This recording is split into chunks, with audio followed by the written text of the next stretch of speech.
Hello students, आपका स्वागत है कक्षा छठी के ई लर्निंग हिंदी के वसंत के कक्षा में। जैसा कि आप लोग सभी जानते हैं कि हमने पिछले प्रकरण में एक पाठ पढ़ा था जो कि आपके PT 1 के सिलेबस का तीसरा पाठ है, जिसका नाम है नादान दोस्त। उम्मीद है कि आपको ये पाठ समझ में आया होगा और आपने इस कहानी का मज़ा भी लिया होगा।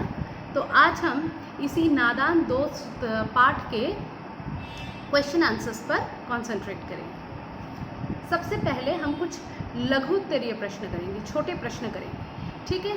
सबसे पहला प्रश्न जो मैंने रखा है वो है कि चिड़िया ने अंडे कहाँ दिए थे। चिड़िया ने अंडे कहाँ दिए थे? चिड़िया ने केशव के घर के कार्निस के ऊपर अंडे दिए थे। मुझे पता है आप सभी को जवाब मालूम है, लेकिन फिर भी एक बार डिस्कस करते हैं।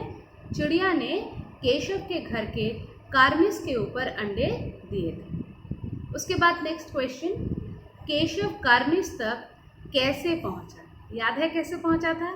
श्यामा का हेल्प लेकर के, स्टूल वगैरह लेकर के पहुंचा था। तो केशव ने नहाने की चौकी के ऊपर स्टूल रखा और उसके ऊपर चढ़कर कार्निस तक पहुंचा।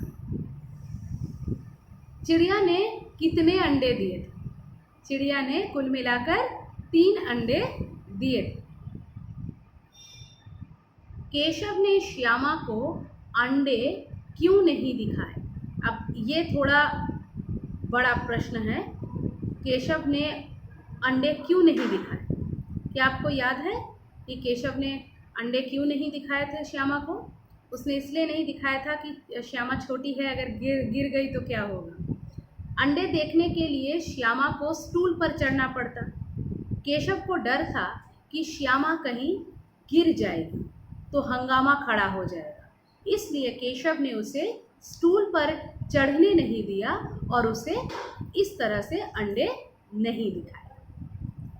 उसके बाद 5th क्वेश्चन है आपका, श्यामा ने माँ से केशव की शिकायत क्यों नहीं की?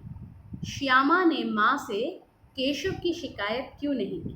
ये आप लोगों को शायद याद होगा, पाठ पढ़ाते हुए मैंने आप लोगों से बताया था कि केशव ने मतलब श्यामा को अंडे नहीं दिखाए थे, लेकिन फिर भी श्यामा ने ज़िद की थी कि उसको दिखाए और वो बहुत दुखी भी हुई थी। लेकिन फिर भी जब माँ ने पूछा तो उसने नहीं बताया कि वो जो है मतलब उसका भैया ही जो है उसी ने किवाड़ खोला था, क्योंकि वो नहीं चाहती थी कि उसके भाई को डांट पड़े। ठीक है, तो क्या है इसका उत्तर क्या होगा? चलिए प्रश्न को दोबारा पढ़ते हैं। श्यामा ने माँ से केशव की शिकायत क्यों नहीं की? केशव से स्नेह के कारण श्यामा ने माँ से उसकी शिकायत नहीं की। इसका दूसरा कारण यह था कि इस गलती में वह खुद भी शामिल थी। फर्स्ट ऑफ ऑल, वो अपने भैया की गलती को छिपाना चाहती थी, और दूसरी बात यह है कि वो मतलब भैया से प्रेम तो करती ही थी और मतलब इसीलिए भैया की गलती छिपाना चाहती थी। और दूसरी बात यह है कि वो खुद भी तो इसमें शामिल है। तो यदि वो अपने भैया के बारे में बताती है तो कहीं ना कहीं वो अपना जुर्म भी कबूल करती है, और बच्ची है वो उससे घबराती है, इसलिए उसने ऐसा नहीं किया। इसके बाद एक और क्वेश्चन, ये थोड़ा बड़ा है। प्रेमचंद ने कथा का शीर्षक नादान दोस्त क्यों रखा? ये प्रश्न मेरा भी आप लोगों से, नादान दोस्त क्यों रखा है? हालांकि चैप्टर को शुरू करने से पहले मैंने इसके बारे में काफ़ी चर्चा की थी। यदि आप अपना उत्तर लिख सकें तो आप ज़रूर लिखिए, वरना मैं आपको हेल्प कर रही हूँ। नादान दोस्त का अर्थ है ना समझ साथी।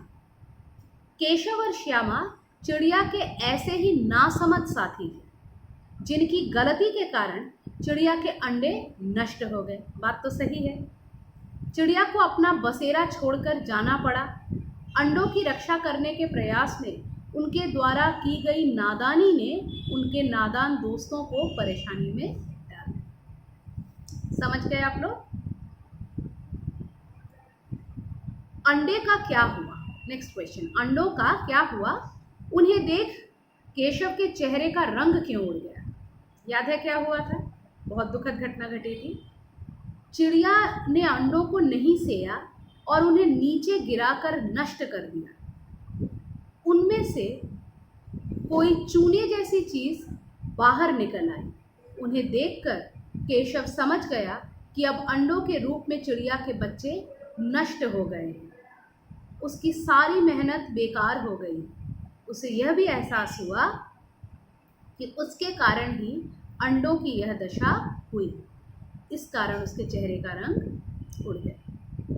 ठीक है, एक और क्वेश्चन है, केशव को किस बात पर अफसोस होता रहा? 7वां प्रश्न, केशव ने अंडों की सुरक्षा और आराम के लिए बहुत मेहनत की, परंतु अनजाने में ही उसकी यह भलमनसीहत अंडों के लिए घातक सिद्ध हुई और अंडे नष्ट हो गए। उसकी नादानी के कारण चिड़ियों का घर उजड़ गया। केशव कई दिनों तक अपनी गलती पर अफसोस करता रहा।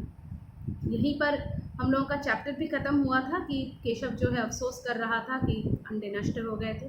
ठीक है, आप लोग ये प्रश्न उत्तर तैयार करके रखेंगे और मैंने आपसे कहा है कि वर्ड मीनिंग्स हम लोग एंड में करेंगे। यहाँ चैप्टर के ख़त्म होने के बाद, क्वेश्चन आंसर्स देने के बाद मेरी आप लोगों से इस वीडियो के ज़रिए, क्योंकि मैं फिज़िकली आप लोगों के सामने प्रेजेंट नहीं हो पा रही हूँ, एक गुजारिश, एक हार्दिक गुजारिश कि आप लोग कृपया वीडियो को ध्यान से सुनें।